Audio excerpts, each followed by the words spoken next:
Baik, para pelajar sekalian, kita sambung dengan 3.13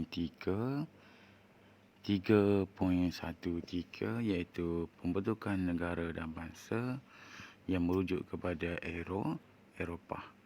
Iaitu contoh yang dia bagi pembinaan negara bangsa di Eropah ada dua negara, iaitu negara Itali dan negara Jerman.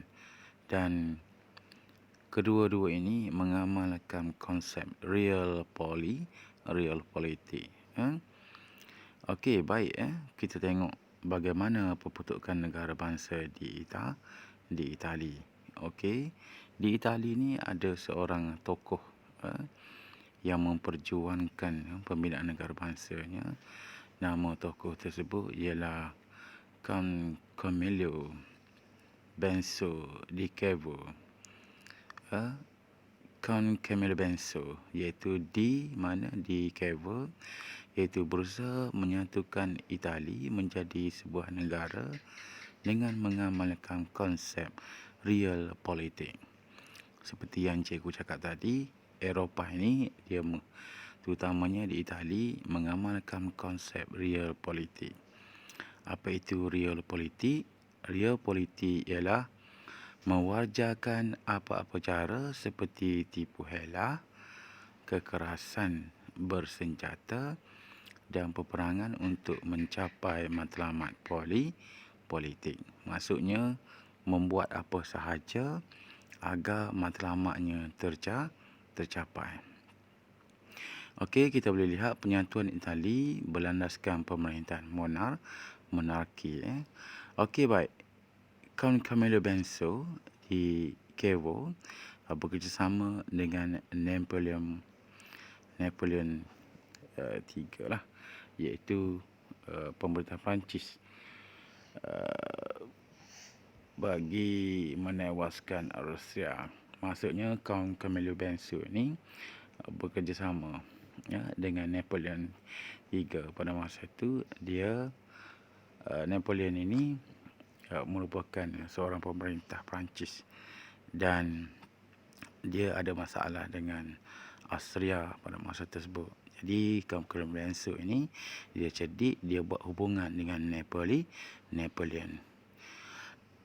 Dan melalui hubungan tersebut Perancis berjaya menewaskan Austria pada masa tersebut.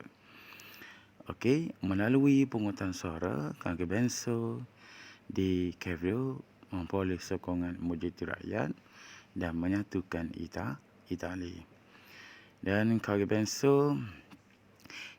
Benso di Cavour menyatukan Rome dan Itali bagi membentuk negara bangsa setelah Perancis mengundurkan tenteranya di Rome. Okey, baik. Ini adalah satu muslihat yang cerdik yang ditunjukkan oleh Camillo Benso di Cavour. Apa yang dia buat ialah dia menggunakan realpolitik, iaitu melalui tipu helah, kekerasan senjata, peperangan untuk mencapai matlamat politiknya. Iaitu Camillo Benso ini dia bekerjasama dengan Napoleon III, iaitu pemerintah Perancis, bagi menewaskan Austria. Jadi itu adalah di Itali. Dan seterusnya belajar, kita lihat di Jerman. Apa yang berlaku di Jerman? Ada seorang tokoh di Jerman, namanya Otto Edward von Bismarck. Otto Edward von Bismarck, iaitu mengamalkan realpolitik serta politik darah dan besi untuk menyatukan Jerman pada tahun 1871. Okey.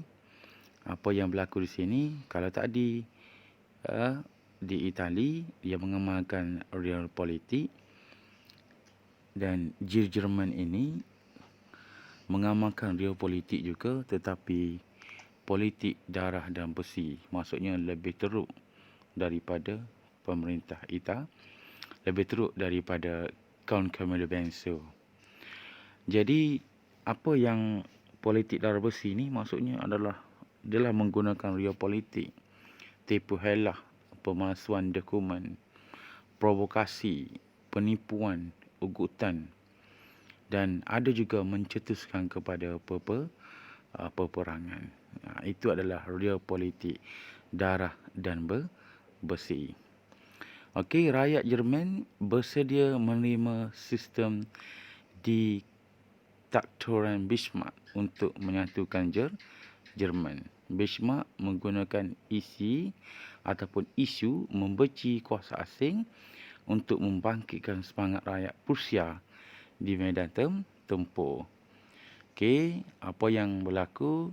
Otto Edward von Bismarck menjadi Perdana Menteri Jerman pada tahun 1862 dan Bismarck telah melancarkan peperangan menentang Denmark, Rusia dan Perancis untuk menyatukan Jerman.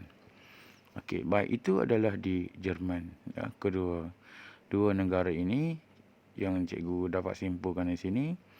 Itali mengamalkan real politik, iaitu mewajarkan upacara seperti tipu helah, kekerasan senjata, peperangan untuk mencapai matlamat politik, dan Jerman mengamalkan real politik juga, dan tambah sedikit lagi iaitu politik darah dan besi. Okey, dan satu lagi ialah perbezaan yang sangat ketara di antara Itali dengan Jerman. Dari sini pembentukan negara bangsa di Madinah. Madinah Al-Munawwarah maksudnya adalah kota yang bercahaya. Jadi apabila Nabi Muhammad sallallahu alaihi wasallam sampai ke Madinah, Nabi telah membentuk negara dan bangsanya. Itu bagaimana pembentukannya? Pembentukan negara kerajaan Islam di Madinah melalui prinsip Islam. Apa yang Nabi Muhammad SAW buat, menyusun perlembagaan terlebih dahulu sebelum mengasaskan kerajaan. Okey, baik. Iaitu perlembagaan Piagam Madinah dibentuk untuk menyatupadukan penduduk bilang kaum, iaitu Yahudi, Kristian dan juga Arab. Untuk pengetahuan semua, di Madinah ini bukan orang Arab sahaja, tetapi orang Yahudi ada dan orang Kristian pun ada di sana. Okey, bagaimana cara Nabi? Nabi menggunakan cara diplomasi, musyawarah ataupun muafakat. Musyawarat. Permufakatan bagi membentuk kerajaan Islam di Madinah.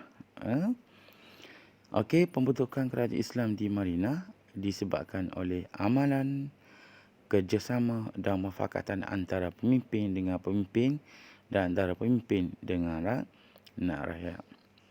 Maksudnya pembentukan negara bangsa di Madinah ini, apa yang Nabi buat dahulu ialah menyusun perlembagaan terdahulu, iaitu dikenali sebagai Piagam Madinah. Untuk pengetahuan awak perlu baca dalam Piagam Madinah. Piagam Madinah ini dia ada 47 fasal, 24 untuk orang bukan Islam dan 23 untuk orang Islam di Madinah. Dia banyak pecahan dari segi politik, dari segi ekonomi, dari segi sosial. Contohnya dari segi politik, Nabi sebagai ketua negara, Nabi sebagai hakim, Nabi sebagai ketua angkatan tentera. Dari segi sosial, semua wajib mempertahankan Madinah sekiranya Madinah diserang oleh orang luar. Dari segi sosial lagi, agama bebas beragama masing-masing dan perlu menghormati di antara satu sama lain. Itu sebagai contoh Piagam Madinah, isi kandungan Piagam Madinah. Okey, baik, satu soalan kebat. Ramalkan jika konsep geopolitik diamalkan oleh pemimpin pada hari ini. Okey, baik. Apa yang berlaku? Keyword di sini ialah ramalkan jika konsep geopolitik diamalkan oleh pemimpin pada hari ini. Okey, semua pelajar faham apa itu realpolitik, rela melakukan apa sahaja untuk mencapai matlamatnya. Okey, kalau pemimpin mengamalkan konsep pada hari ini, boleh menyebabkan huru-hara, keamanan negara boleh tergugat. Ekonomi, pentadbiran menyebabkan huru-hara dan juga ekonomi negara akan mengalami kejatuhan. Itu sebagai key point sekiranya realpolitik diamalkan oleh pemimpin pada hari ini. Okey, baik.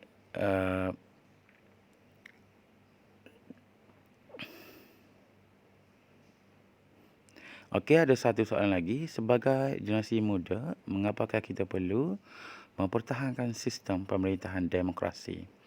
Okey, demokrasi, semua pelajar sedia maklum bahawa demokrasi ini pemimpin yang dipilih oleh rakyat, melalui ada pilihan raya dan sebagainya. Okey, baik. Kenapa kita perlu mempertahankan sistem pemerintahan demokrasi? Yang pertama, key yang cikgu boleh bagi sini ialah disebabkan demokrasi adalah keadilan. Pemilihan melibatkan semua masyarakat. Membentuk satu keputusan yang mantap. Itu sebagai satu contoh. Jadi pelajar kena hurailah menggunakan konsep rubrik dan sebagainya. Ada satu isi, satu huraian, satu contoh dan juga satu penegasan. Okey, baik. Stop dulu situ sekejap.